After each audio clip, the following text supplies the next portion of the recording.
Right, so today's video we are going to be talking about the fifth and, as of 2026, most recent Stormlight Archive book, which is Wind and Truth by Brandon Sanderson.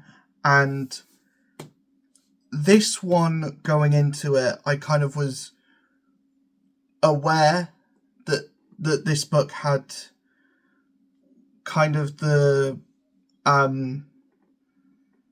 reception to this book was not as unanimously well loved or liked, or there wasn't as much. There was fanfare around this book coming out, obviously, and it was like me coming into the kind of booktuber space, as it were, and coming in, getting into fantasy, and then finding out who Brandon Sanderson is, and finding out that the massive amount of hype behind not only the Stormlight Archive series as a whole, but also behind this release. And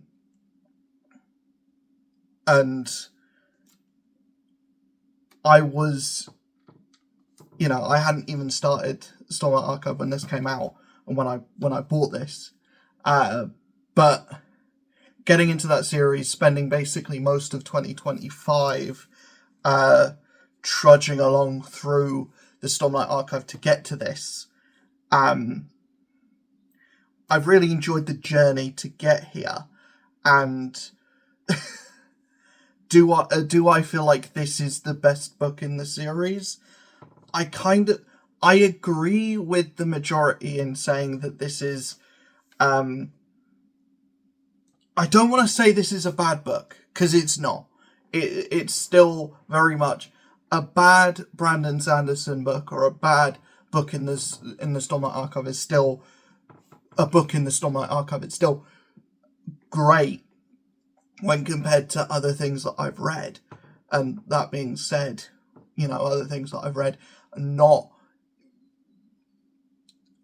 it's not an exhaustive list of other things that I've read, but it's still, it's still a book in the Stormlight Archive series, if that makes sense. And it's still,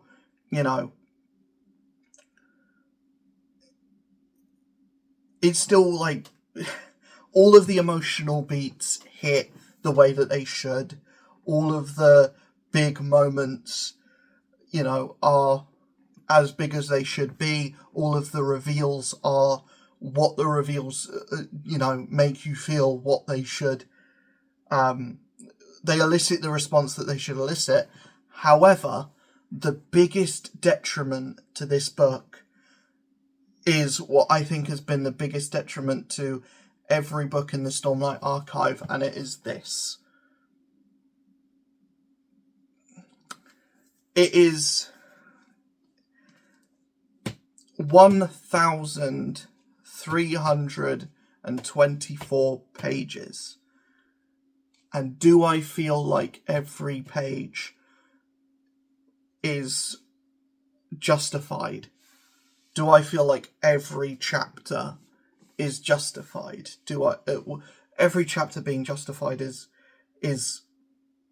a bit extreme. I don't feel like there is a chapter in this.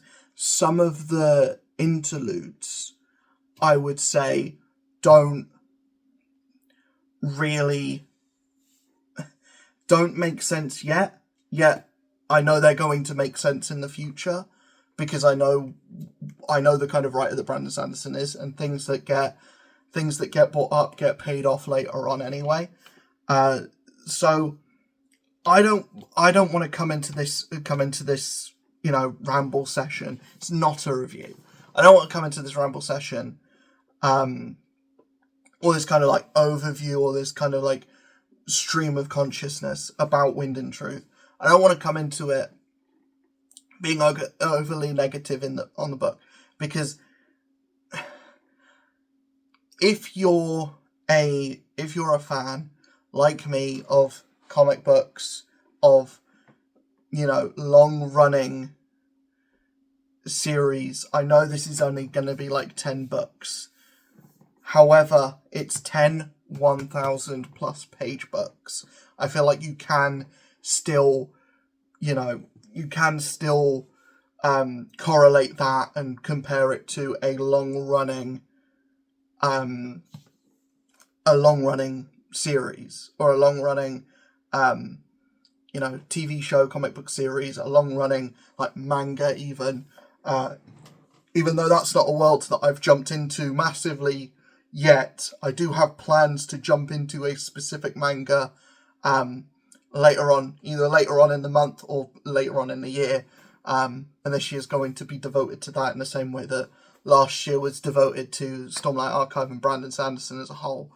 Or like Cosmere as a whole. When it comes to like a long comic book run, or a long like manga run, or a long running TV series, you're going to have peaks and troughs. And Wind and Truth feels like a book of peaks and troughs. And every book in the Stormlight Archive has been a book of peaks and troughs. And I feel like it's really important to make that distinction and to be like, because this is the most recent book, because this is the one that's freshest on people's minds. I've seen a lot of people, or I've even seen like, Reddit threads where people are talking about the fantasy series that are well remembered versus the ones that are poorly remembered. And this is, and the Stormlight Archive was in the list of poorly remembered ones. A, it's not even finished. B, just because the most recent book isn't the same quality, or isn't what you were expecting it to be of the previous ones in the series, I don't think that takes away from the series quality as a whole. I didn't dislike Wind and Truth. If I did, I wouldn't have read all 1,324 pages. I wouldn't have. I got through it because I love these characters. I love the world that Brandon Sanderson has created. The worlds that Brandon Sanderson has created. Because we're now reaching a point in the story where I will talk spoilers. We're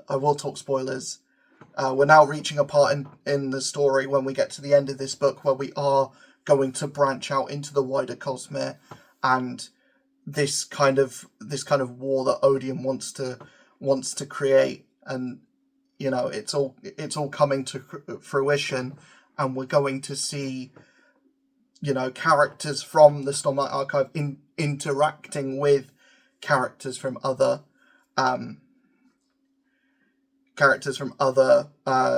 Cosmere books, and we're going to get to that point. I have a feeling that the second half of the Stormlight Archive is going to be that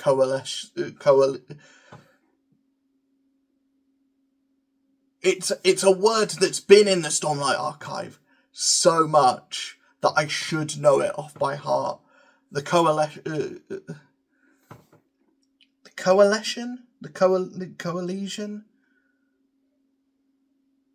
We're going to see everything coalesce into the second half of the Stormlight Archive. The characters from this, the characters from Mistborn, the characters from Yuri and the Nightmare Painter, all of the secret projects, even all the way back to Warbreaker. We're going to see those kind of... We're going to see things like come together, and we're going to get that kind of like, for lack of a better term, Avengers Endgame moment, but in the Cosmere. That's what I think is coming, because we have Hoyd talking about how he's going to seek out Valor.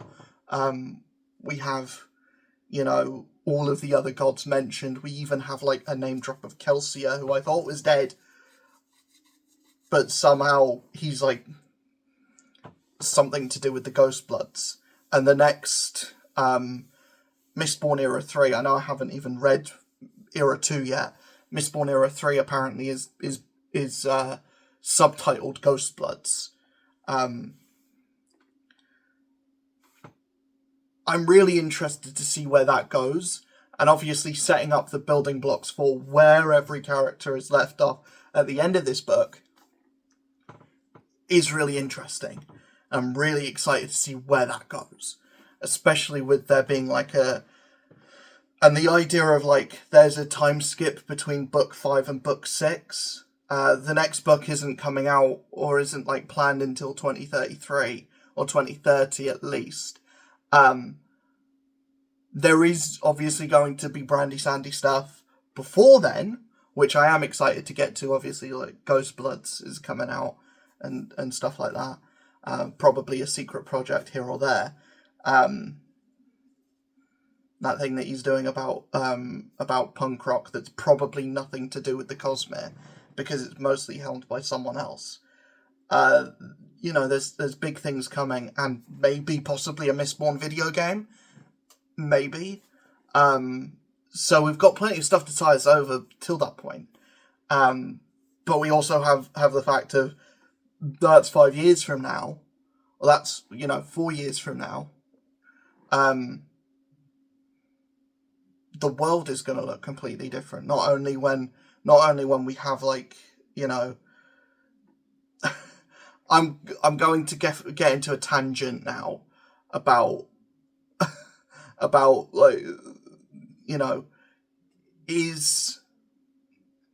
are books as a medium going to even look the same in 4 years' time? I feel like I'm over dramatizing, but also we have, with the rise of AI, and AI is only going to become more, only going to saturate the market more. It's only going to become more insidious as time goes on, because these things always do. And especially with the reception of this one, when Stormlight 6 comes out, is the interest going to be there? I hope so, because, this is the biggest fantasy series of the modern day, since Wheel of Time. So I hope that it still has the staying power and the relevance to have people coming into bookstores and have people buying the 6th book and have people still be interested in this story. Because it is one that I still have a lot of love for, and the characters that I want to see, they're characters I want to see overcome adversity, especially when we're left in this book with the ultimate kind of defeat, the ultimate sense of loss. It will make the claw back to victory even more sweeter. I want to talk about the actual book itself, because I haven't done that yet. Something that I really like in terms of just the structure of the book. Every other Stormlight book, every other Brandon Sanderson book that I've read so far has been split into parts. Something that I understand is a thing that happens in fantasy books, is a thing that happens probably in just fiction books in general. In the same way that a recipe book is split in between like mains, desserts, starters, side dishes, fish, meat. Every fantasy book that I've read, excluding The Witcher, every other book that I've read has been split into like part 1, part 2, part 3. This one isn't. This one instead, because we have this like narrative device of this contest of champions that's going to take place in 10 days. This book, instead of having the parts, has each section of the book split up into 10 sections, each representing a day. And it's really interesting. It's a really interesting narrative choice. And just way to set up the book. We also have like the chapter banners. Every book has had like the chapters be introduced, and there's like this artwork around the chapter banner. If I can just pick it up, where we've got the fucking end papers come off. So yeah, here we've got like a little bit of art around the around where the chapter starts, and then we end, and to kind of signify like this is kind of like the road to destruction, or as we're going through the book, everything's becoming more hopeless and more dour.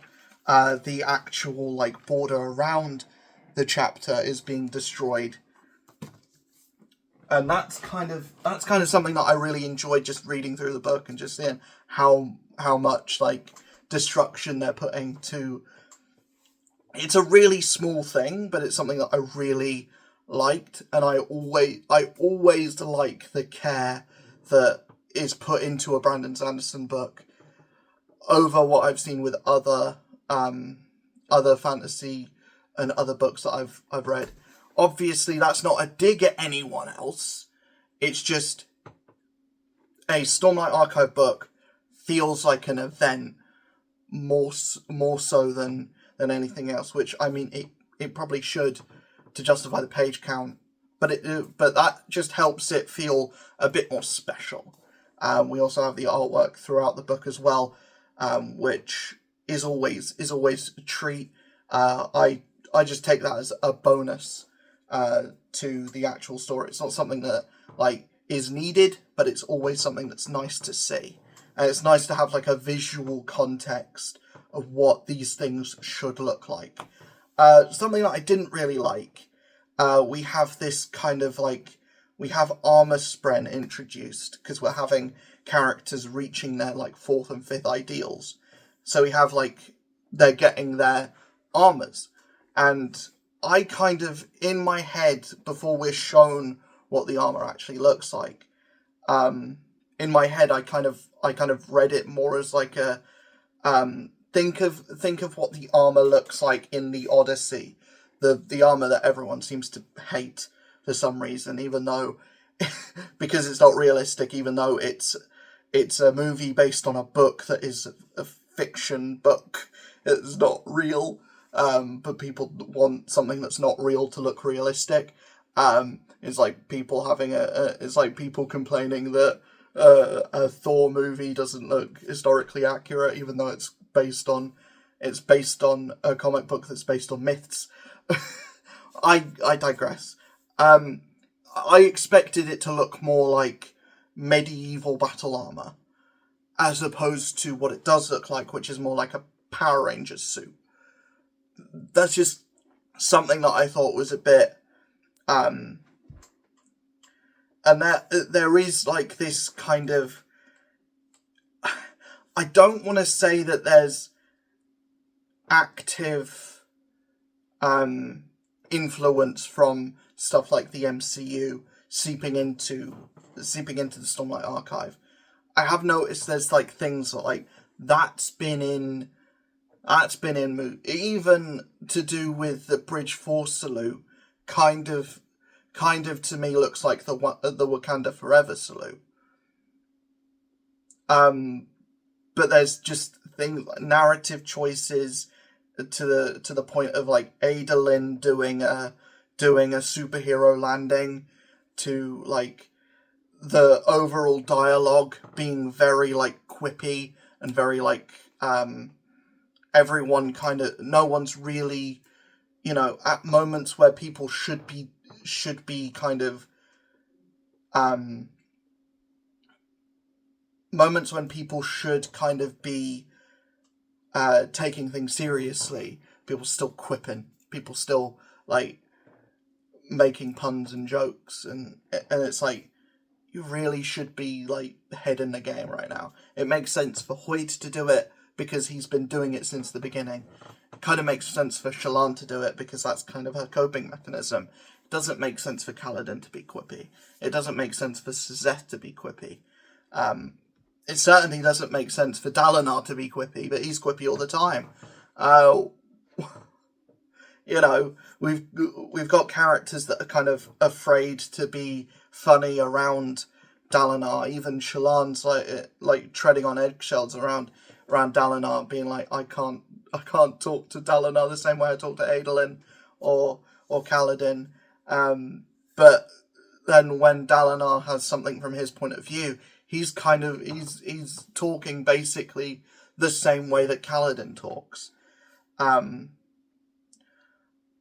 That's kind of something that kind of has kind of bugged me the wrong way with the entire series. Just every character kind of having the same ish kind of quippiness around them. There's only like a couple characters that haven't done that.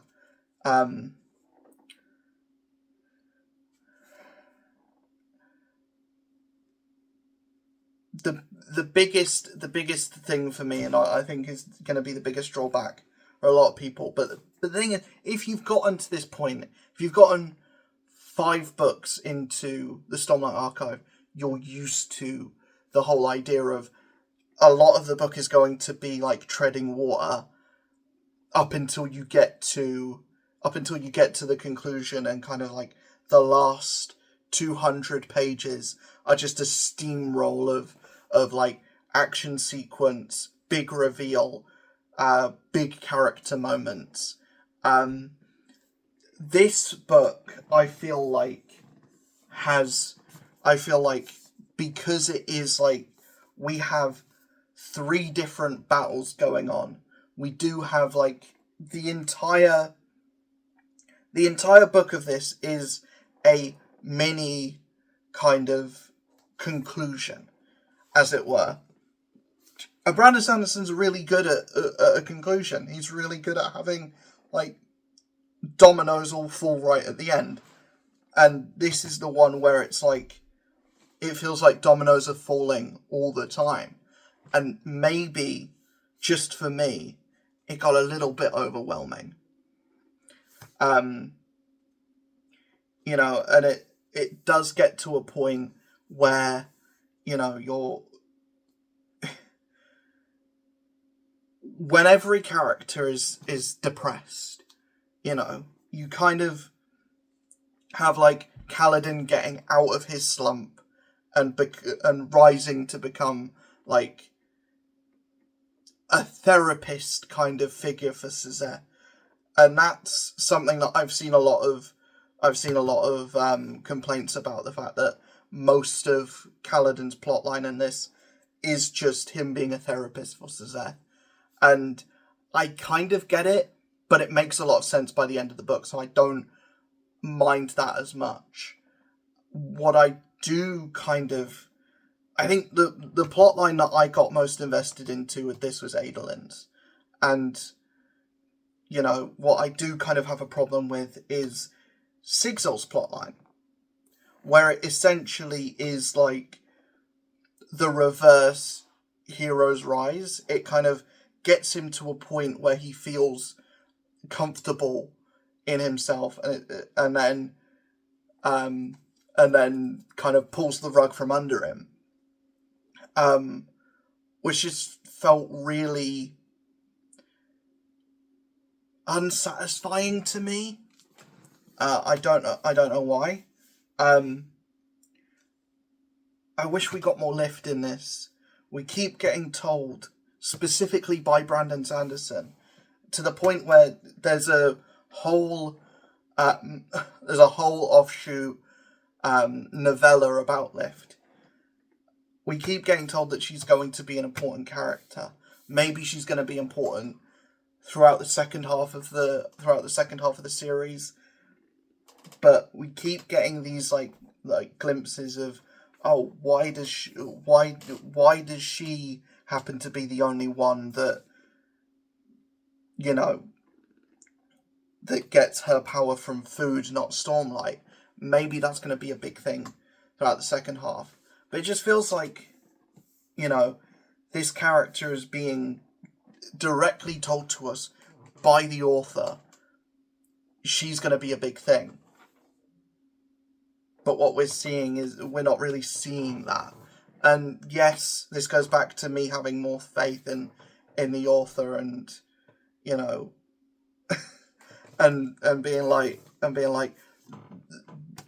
Brandon Sanderson has gained enough goodwill that the things that are set up in this first half, and the things that are set up in this book even, are going to have payoff. However, you know, I don't feel like this was the book to do even more setup for things that are going to get paid off in book 7 or 8. That's my only thing. And maybe they're being set up now because they're going to be in. And bearing in mind, I haven't read Isles of the Emberdark yet. So there might be stuff in this that's paid off in that even. I don't know, but, you know, a lot of this book is like, I think it's allowed to be a little bit weaker. It's allowed to feel like a bit of a filler book.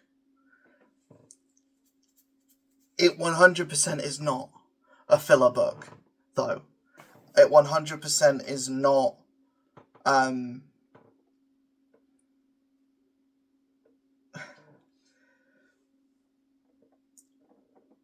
the thing with me is, I enjoyed my time with Wind and Truth, and I've really enjoyed the first half of the Stormlight Archive, and I'm excited to get to the second half.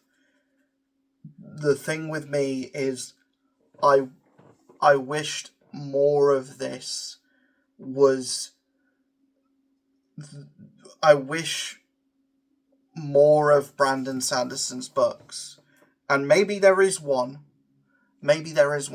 I've heard, like, Isles of the Emberdark doesn't have a Sanderlanche. It doesn't do the typical things that Brandon Sanderson does in all of his books. So maybe that's going to fulfill my wish. But I just wish that the books had the same pace throughout. And maybe you can't do this in over 1,000 pages. Maybe it's the only way that you can, you know, pace a massive epic like this. I just wish that the pace was there throughout. And yes, the pace at the end of the book is always, like, cutthroat and always, like, charging forward. It's just, for the most part, that is what this book is. You know, we're opened in an action sequence. We've kind of got these 3 battles going on. Throughout the book, we kind of have this, like, fetch quest with Suzette, who's also getting therapy from Kaladin, and where Kaladin's left off and he joins the Heralds at the end of the book. That's really interesting. The plotline with Suzette is really cool. It's just, I don't think the book is doing Kaladin many favours, but he does kind of get really badass moments at the end of the book. That's at the end of the book, and for most of the book, he's just, how are you feeling, Suzette? How are you feeling, Nail? How are you feeling, Ishar? You are not a thing. It's just, where, like, all the other books have kind of had that moment where the character turns around, has their like epic moment, and then at this, it's just a sword on the ground going, "I'm not a thing." It's just, okay. That's not really as cool as Dalinar Kholin shouting, "You can't have my pain." And maybe I shouldn't be like that, but then, you know, part of the thing of being a fan of something is knowing when to criticize it, and at this point, I'm not criticizing the book even, or I clearly really enjoyed it. But there are things that kind of like, yeah, there are things that are like, I wish you didn't do this. I wish that there was more of this, or I wish like, and there is going to be. It's not like this is the end of the series. It's just this is the end of the first major arc, which ends with everyone's fucking dead. But yeah, like I said, I like the book. I like, it did make me care more for Sizetha's character because the book is basically his book. It made me think that Dalinar Kholin was a bit of a was a bit like just kind of a bit stroppy towards the end. And yes, when you're like given the choice of like get down on your knees or kill your great grand nephew that was a baby 5 minutes ago, things like I feel like you can kind of be let off with like, I don't want to do either of those options, they both sound bad. I feel like you can be let off with that, but like, yeah, I don't know. I left this book with the same feeling that I went into it with, which is Adolin Kholin's the best character in the series. And yeah, I really enjoy where his character ends up and the questions that brings up. But yeah, I've been rambling about this book for half an hour, man. Overall, Wind and Truth is, and I'll do a follow-up video. In the my next video is going to be like a follow-up to this, which is basically just going to be ranking the Stormlight Archive books.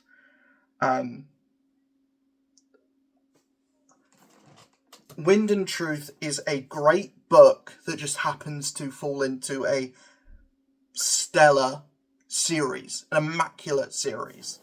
The Stormlight Archive has kind of built itself at kind of this level, and it feels like Words of Radiance kind of like that. Wind and Truth is kind of like that. But hopefully, much like the Story of the Radiance, and much like the way that this book has kind of presented itself, hopefully with book 6 we start going like that again. Hopefully, I mean we've started at the top and we've gone to like floor. We started at floor 10. We started at like a roofless bar. We've been given cocktails, and we had to go to like floor 9. Poor us. Still in the luxury VIP suite. We're just kind of maybe being given like, we're just, the cocktails don't have gold leaf in them. You're not getting caviar anymore. Instead you're having like luxury fish and chips, luxury wines. You're still in luxury. It's just not, once you have a taste of the finer things, when you go down to like even a floor below, you feel a little bit more of a, even if it is just a fact of the queue to get to the drinks is a little bit longer, and that is kind of Wind and Truth in a nutshell. The queue to get to the bar is, but once you get to the bar, you're showered with drinks.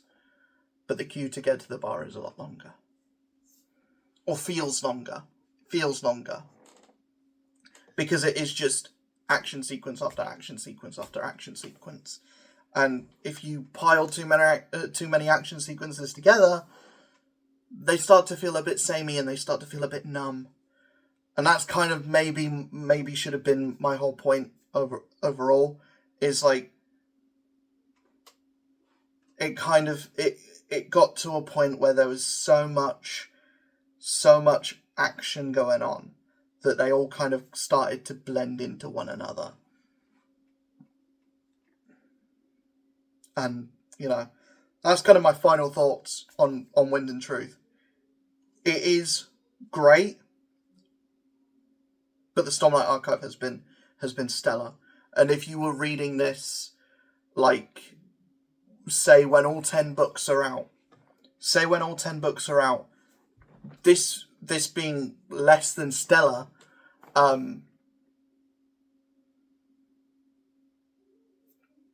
might not feel as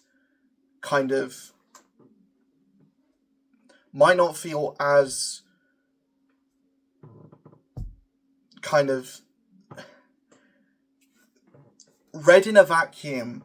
Wind and Truth I can probably see why people were so sore on this. Read in a vacuum, especially after the wait and all of the hype, and like, this is going to be the end of the first major arc, kind of hubbub. I can see why people are sore on this.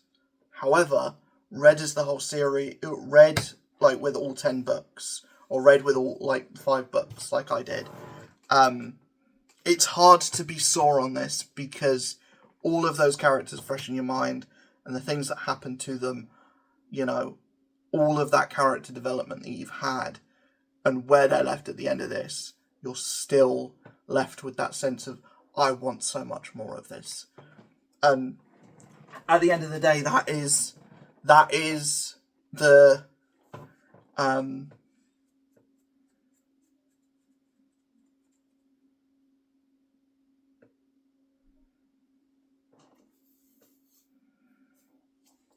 at the end of the day, that is kind of the mark of the good book, the mark of a good book, and the mark of a good series is if you get to the end of it and you're like, I want more. There you go. That is my thoughts on Wind and Truth. Let me know in the comments below what you thought of the book. I will see you guys in the next one. Peace.